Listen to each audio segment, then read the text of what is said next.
Milan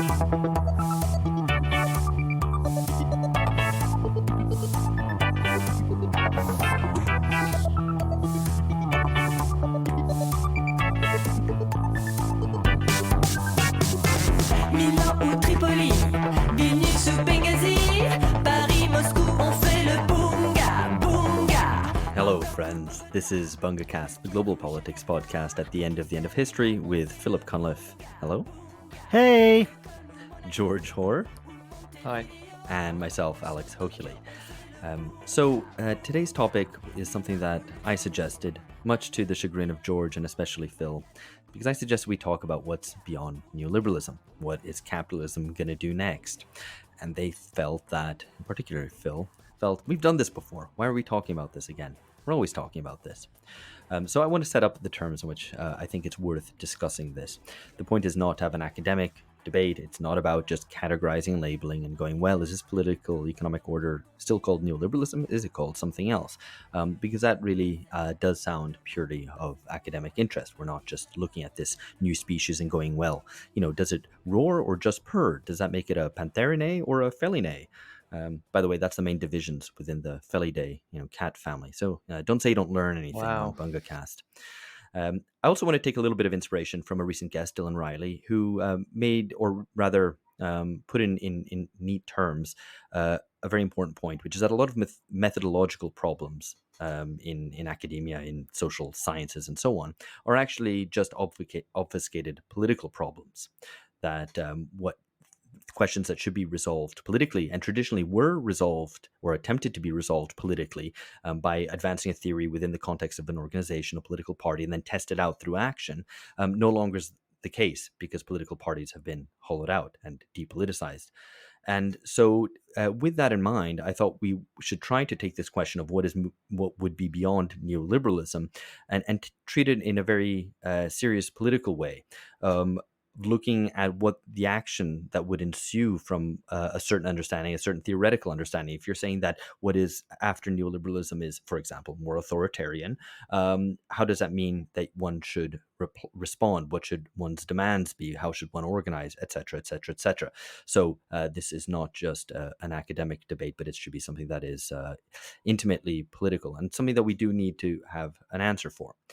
Now, just to set up kind of where we are in the world, we have written in the end of history and argued on this podcast and elsewhere that we are moving towards some sort of new disposition, and certainly that neoliberalism has lost its political and intellectual authority, even if so many aspects of the way our societies are organized still look pretty much neoliberal. I think this new disposition that is emerging is certainly not a political economic arrangement driven by the working class. It's probably not even a class compromise of any sort. It's maybe not even really influenced by the masses. I think at best what we can say is that it reflects certain challenges by populists, both left and especially from the right, over the past decade. And the change is not a product of the political action of working class organizations. The populists often kind of cross-class assemblages of provincial notables, small business owners, as well as counter-elites. And in many ways, a lot of the reaction against neoliberalism and the shuffling towards something different might be driven by elites' fears of these counter-elites and these movements which challenge their authority, but not necessarily ones which do so in the name of the working class or working class interests. Of course, that is something that we might want to question. Now, at worst, it's really just capital and its agents fumbling away past a crisis-ridden system to a new regime of accumulation, effectively how you make money, and looking for new means of legitimation. Basically, how do you make sure people don't revolt? So given that any potential post-neoliberalism as things stands is not something that is in the popular interest or is necessarily more democratic, because there's no reason it necessarily should be, we have to ask how to properly respond to that. One final point, I think that post-neoliberalism might provide a better playing field, to put it that way, but it's certainly not our field. But knowing the terrain would be essential to oppose what's coming, rather than seeking to fight the last war, as the left so often has seemed to have done. So we've picked up sources from a range of places to kind of inform our discussion here, and we'll refer to them as we go through, and maybe include some of them in the show notes. So I think, firstly, there seems to be kind of a centrist move beyond neoliberalism and a right-wing one, and we'll discuss these in turn. So firstly, the kind of centrist one is being called productivism, or alternately, a kind of supply-side progressivism.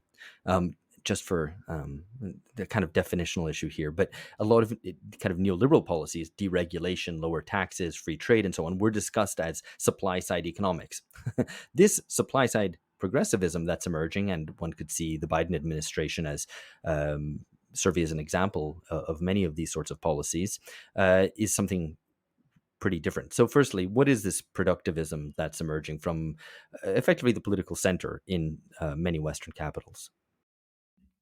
Yeah, I mean, I think it's not a term that's particularly sort of familiar to my ears as a British listener. That sounds like listener of the podcast, obviously listener of the podcast, but just like ears as a listener. But it's this idea that you kind of have less faith in the markets.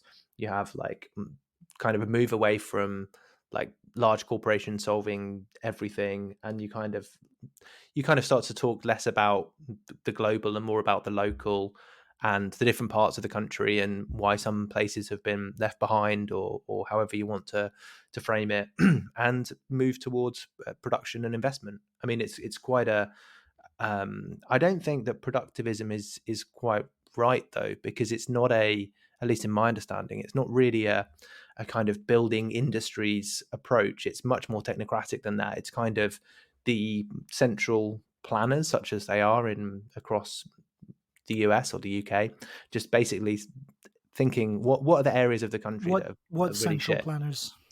Well, Indeed. the central planners, as in the special advisors of different political parties, like being like, oh yeah, this is a crap place to live. We're gonna see what we can do some good PR, try and get people to not think these places are so shit anymore. This is my like interpretation of productivism, that it's not really, it's not really in like the interest of labor. It's just a way to kind of have a technocratic gloss on some of the problems of post-industrial societies, which are very regionally focused.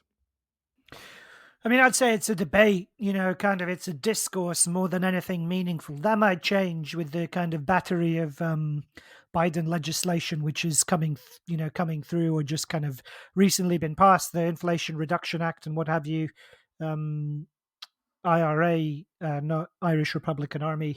That confused me a bit when I saw some of the headlines about. Yeah, it was very the EU, the competition between the EU. We and knew the he liked to IRA. play up his Irish roots, but that's going too far. But anyway. Hey there, you've reached the end of a short excerpt from an episode that's been released only to our patrons.